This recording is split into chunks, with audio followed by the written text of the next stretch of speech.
क्या आप मशरूम खेती शुरू करने का सोच रहे हैं? लेकिन आपके दिमाग में सबसे बड़ा सवाल है, उपकरण खरीदें या खुद बनाएं? दोनों रास्तों में पैसे लगते हैं, मेहनत लगती है और दोनों के अपने फायदे और नुकसान हैं। तो आखिर कौन सा विकल्प आपके लिए सही है? चलिए आसान भाषा में समझते हैं ताकि आप पैसे और समय दोनों बचा सकें।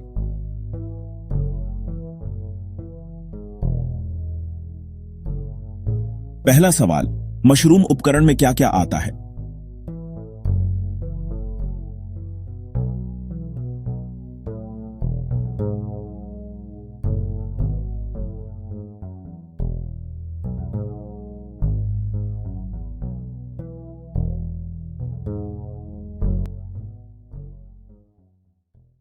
मशरूम की खेती के लिए आपको कई बेसिक चीजों की जरूरत होती है।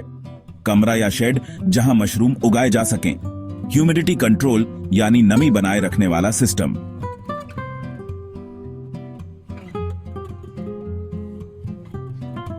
वेंटिलेशन और एयरफ्लो के लिए पंखे या डक्ट,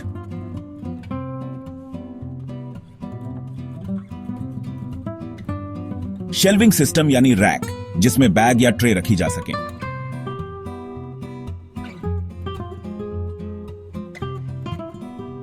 स्टेरिलाइजेशन उपकरण जैसे स्टीमर और सबसे जरूरी सही तापमान और सफाई बनाए रखने की व्यवस्था। यानी मशरूम उपकरण केवल एक मशीन नहीं बल्कि पूरा सेटअप है।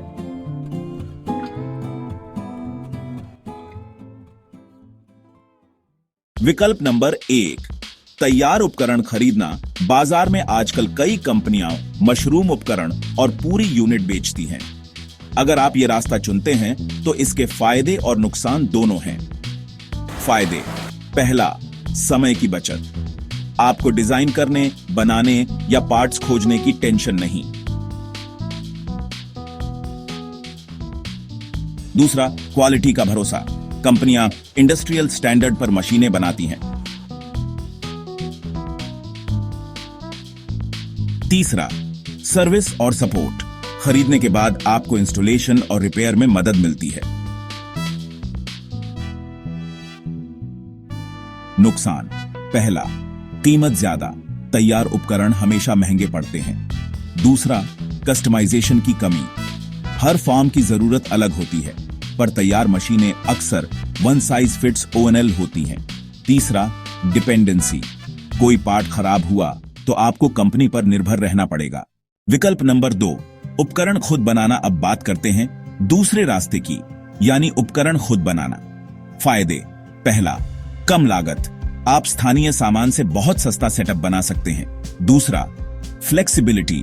अपनी जरूरत के हिसाब से डिजाइन कर सकते हैं। तीसरा, मेंटेनेंस आसान।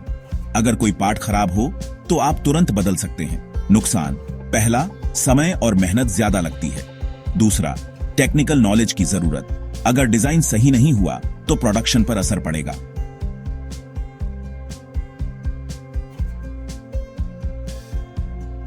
तीसरा, वारंटी नहीं, यानी अगर कुछ गलत हुआ तो सारा रिस्क आपका है।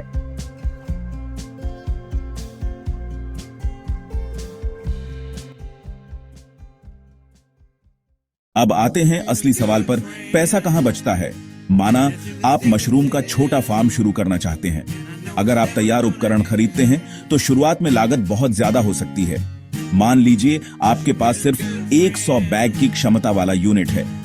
तैयार उपकरण खरीदने पर लागत हो सकती है लगभग 1 लाख से 1.5 लाख रुपए। वहीं अगर आप वही उपकरण लोकल लेबर और सामान से बनाते हैं तो लागत गिरकर हो सकती है केवल 50,000 से 70,000 रुपए।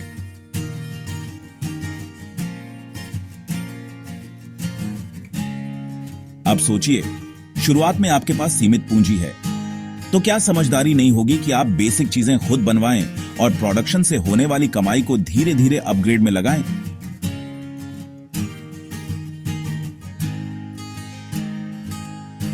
लेकिन क्या हमेशा बनाना सही है? जरूरी नहीं। अगर आपका टारगेट बहुत बड़ा है, जैसे 1000 बैग से ऊपर, तो केवल लोकल सेटअप से काम मुश्किल हो सकता है, क्योंकि वहां कंसिस्टेंसी और हाइजीन सबसे अहम है। बड़ी यूनिट के लिए आपको प्रोफेशनल ग्रेड उपकरण चाहिए होंगे, वरना फसल पर सीधा असर पड़ेगा। एक सरल फॉर्मूला तो अब तक जो हमने सीखा उसे एक लाइन में समझ लीजिए। छोटे पैमाने पर खेती उपकरण खुद बनाएं, पैसे बचाएं। मध्यम पैमाने पर खेती, कुछ चीजें खरीदें, कुछ खुद बनाएं। बड़े पैमाने पर खेती, ज्यादातर उपकरण तैयार खरीदें ताकि क्वालिटी बनी रहे। मिथक और हकीकत, अक्सर लोग सोचते हैं तैयार उपकरण मतलब हमेशा अच्छा, लेकिन सच्चाई यह है कि अगर आपकी जानकारी और नेटवर्क मजबूत है तो लोकल सेटअप भी उतना ही अच्छा काम कर सकता है।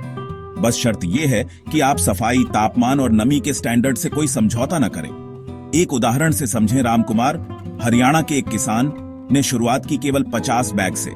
उन्होंने लोकल कारपेंटर से लकड़ी के रैक बनवाए, सेकंड हैंड पंखे लगाए और बांस से शेड तैयार किया।